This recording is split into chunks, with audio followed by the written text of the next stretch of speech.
जय श्री कृष्ण राधे कृष्ण। ओम नमो भगवते वासुदेव। सतोगुण, रजोगुण और तमोगुण, इन तीन गुणों से जीव मिलता है और इन तीनों गुणों को छोड़कर ब्रह्म संबंध करता है। जो त्रिगुणातीत ब्रह्म स्वरूप को प्राप्त हुआ है वह अत्रि है। शरीर में जो तमोगुण है उसे रजोगुण से दूर करो, रजोगुण को सत्वगुण से मारो। रजोगुण काम और क्रोध का जनक है। सत्कर्म से सत्वगुण बढ़ता है। सत्वगुण भी बंधन करता है। इसमें भी थोड़ा सा अहम भाव रह जाता है। अतः अंत में सत्वगुण से ही सत्वगुण को मारना है। सत्वगुण का भी त्याग करना है और निर्गुणी होना है।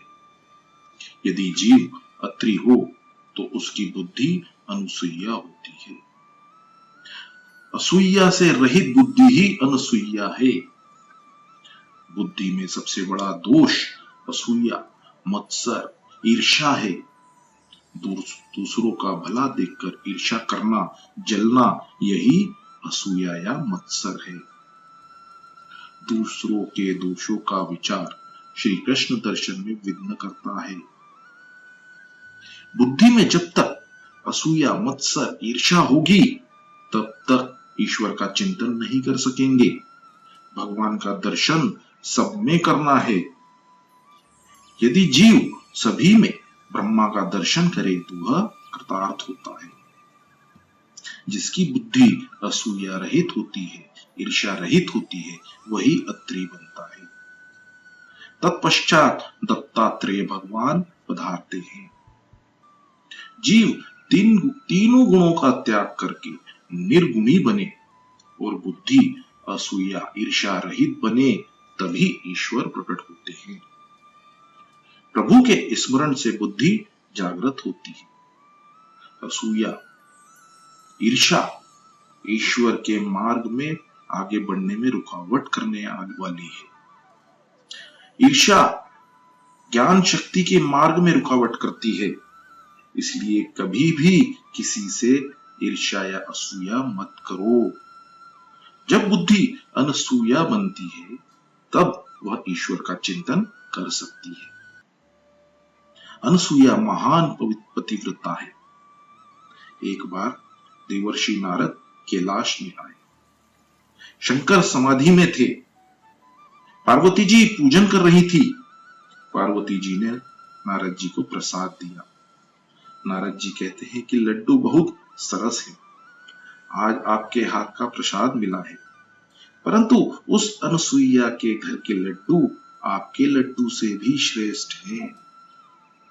पार्वती जी पूछती है कि यह अनसुईया कौन है?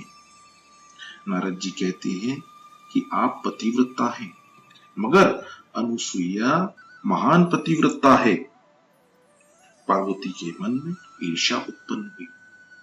अनुसुईया मुझसे भी बढ़कर है। श्री शंकर भगवान जब समाधि से जागे तो पार्वती जी ने वंदन किया। घर के आदमी बहुत वंदन करें तो समझ लेना कि गड्ढे में उतारने की तैयारी है।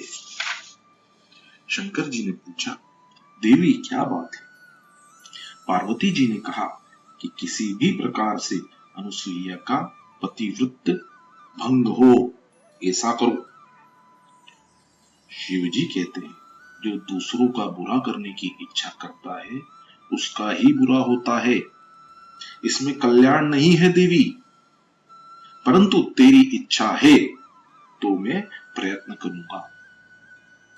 इस ओर नारद जी वैकुंठ में आए, लक्ष्मी जी से मिले। उन्होंने नारद जी से पूछा कि आज इतने आनंद में क्यों हैं?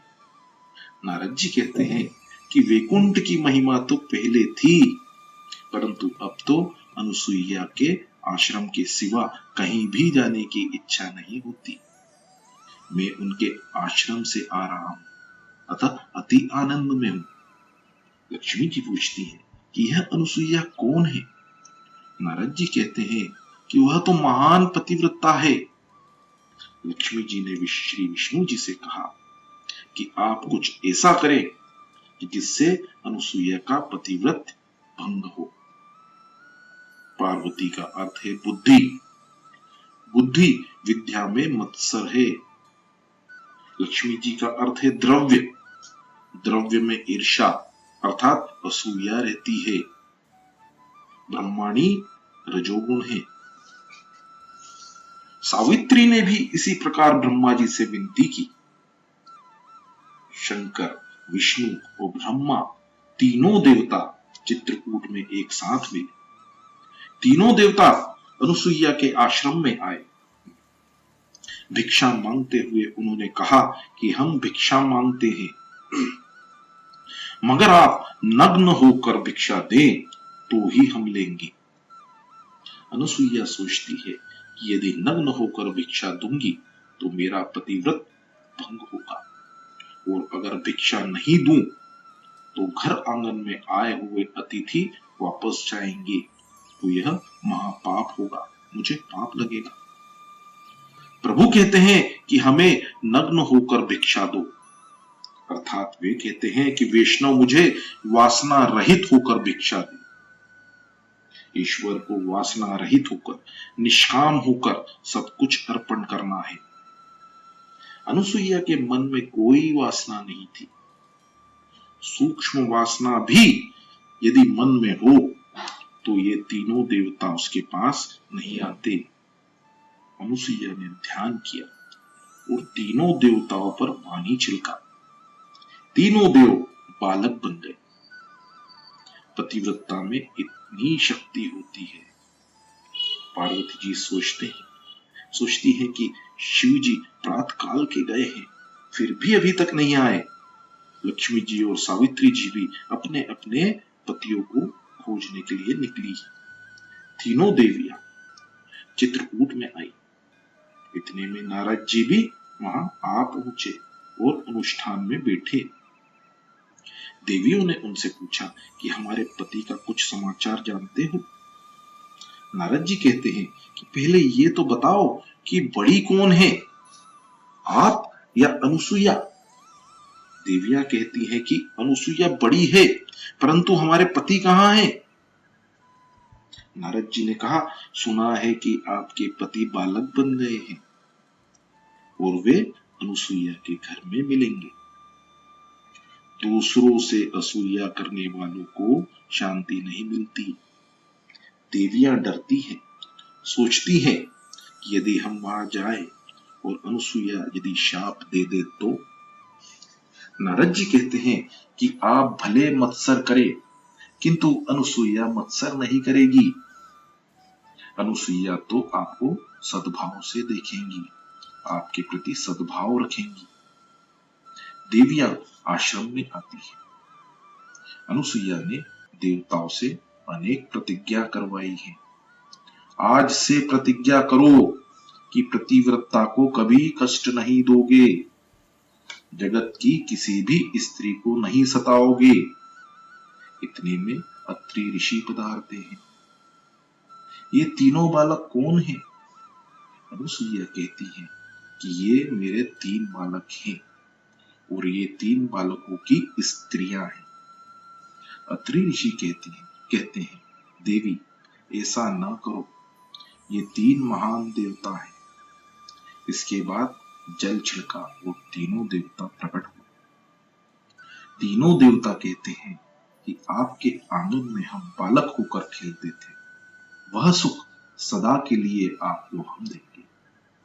इन तीनों देवताओं के तेज से मिलकर दत्तात्रेय के रूप में भगवान प्रकट हुए। जब यह जीव कुछ मांगता नहीं है, तब परमात्मा उसको अपने स्वरूप का दान करते हैं। मार्गदर्शन गुरु कृपा के बिना मिलता ही नहीं है। गुरु दत्तात्रेय मार्गदर्शन कराने वाले हैं, इसलिए उनका जन्म मार्गशीर्ष मास में हुआ। पहले अध्याय में करदम ऋषि की कन्याओं के वंश का वर्णन किया गया है। दक्ष प्रजापति और प्रसूति के यहाँ 16 कन्याएं हुई। उनमें से 13 उन्होंने धर्म को एक अग्नि को, एक पितृगण को, वो 16वीं कन्या सती श्री शंकर जी को दी। धर्म की 13 पत्नियां कही गई हैं। उनके नाम हैं श्रद्धा, दया, मैत्री, शांति, पुष्टि, क्रिया, उन्नति, बुद्धि, मेधा, स्मृति, तितिक्षा, धृति और मूर्ति। धर्म के 13 ब्याह हुए हैं। इन 13 गुणों को जीवन में उतारने से धर्म जरूर फलता है। इन 13 गुणों के साथ ब्याह करोगे तो भगवान मिलेंगे। धर्म की पहली पत्नी है श्रद्धा। ईश्वर में श्रद्धा रखो। धर्म की प्रत्येक क्रिया श्रद्धा से करो। श्रद्धा दृढ़ होनी चाहिए। एक दिन नामदेव जी के पिताजी को कहीं बाहर जाने का प्रसंग आया। नामदेव जी उस समय छोटी उम्र के थे। घर में देव पूजा रखी हुई थी। उस पूजा का काम नामदेव जी को सौंप दिया गया। पिताजी ने नामदेव जी को पूजा की विधि समझा दी। उसी तरह नामदेव जी भगवान को दूध के प्रसाद का भोग धरते हैं। भगवान दूध पीते ही नहीं है। नामदेव जी बहुत मिन्नतें करते हैं। रोज तो पिताजी के हाथ से आप भोग को स्वीकारते हैं। आज मुझसे कुछ भूल हुई है क्या? आप दूध क्यों नहीं पीते? पिताजी ने नामदेव से कहा था कि भगवान विट्ठलनाथ शर्माते हैं, उनको मनाना पड़ता है। इसलिए नामदेव बहुत मनाते। विट्ठलनाथ, यदि आप दूध नहीं पिएंगे तो मेरे पिताजी मुझे मारेंगे। विट्ठल, दूध पियो ना। पर जब सारी विनती व्यर्थ हो गई तो नामदेव जी मूर्ति के आगे अपना सर फोड़ने को तैयार हो गए। वे बोले, विट्ठल, दूध पीना है कि नहीं? दूध नहीं पियोगे तो मैं अपना सर फोड़ लूंगा। भगवान नामदेव जी की दृढ़ श्रद्धा और भक्ति देखकर प्रसन्न हुए। ज्यों ही नामदेव सिर पटकने के लिए तैयार हुए, वहां भगवान प्रकट हो गए। भगवान ने दूध का कटोरा ले लिया और दूध पीने लगे। 5 वर्ष के नामदेव भगवान को दूध पिलाते हैं। जब नामदेव जी को लगा कि भगवान विट्ठलनाथ सारा दूध पी जाएंगे तो उन्होंने प्रभु को जोर से आवाज दी, विट्ठल, तुम सारा दूध पिए जा रहे हो, क्या मुझे प्रसादी नहीं दोगे? पिताजी तो मुझे रोज प्रसादी देते हैं। नामदेव जी का प्रेम देखकर विट्ठलनाथ जी बहुत प्रसन्न हुए। प्रभु ने नामदेव जी को गोद में ले लिया और दूध पिलाया। दृढ़ श्रद्धा भक्ति से, दृढ़ प्रेम से जड़ मूर्ति भी चेतन बन जाती है। जीव मात्र के साथ मैत्री रखो। श्रीधर स्वामी ने कहा, सबके साथ मैत्री रखना तो शक्य नहीं है, पर यदि सबके साथ मैत्री न हो सके तो कोई हर्ज नहीं, मगर किसी के साथ वेर मत रखो। किसी से वेर न करना भी मैत्री के ही समान। धर्म की 13वीं पत्नी है मूर्ति और उनके घर नर नारायण प्रकट हुए। नारायण के माता पिता मूर्ति और धर्म है। मूर्ति में प्रेम रखो। जो मूर्ति को माता और धर्म को पिता मानेंगे, उसके यहाँ नारायण का जन्म होगा। बद्री नारायण भगवान साल में एक बार मूर्ति देवी से मिलने के लिए आते हैं। धर्म पिता है, मूर्ति माता है। यदि धर्म का बराबर पालन करोगे तो तुम्हारे घर नारायण प्रकट होंगे। जय श्री कृष्ण, राधे कृष्ण। ओम नमो भगवते वासुदेवाय।